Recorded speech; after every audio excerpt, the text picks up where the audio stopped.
It's telling when even the base version of a car can put a big smile on your face, and that's certainly the case with the 718 Boxster.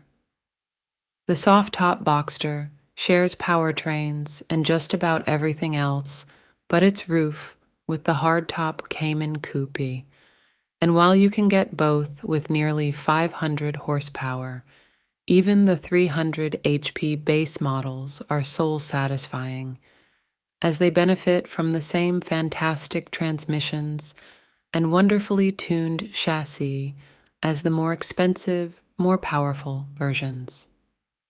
Although not the performance bargain that the mid-engine Corvette is, the Boxster has a more premium feel and manages to do more with less power, with poise and a lightness that the Chevy can't quite match. Other drop-top competitors include the BMW Z4, the aforementioned Vette, and not much else. You could also consider the Porsche 911 Cabriolet, especially if you'd like more interior space, but its starting price is about 75% higher.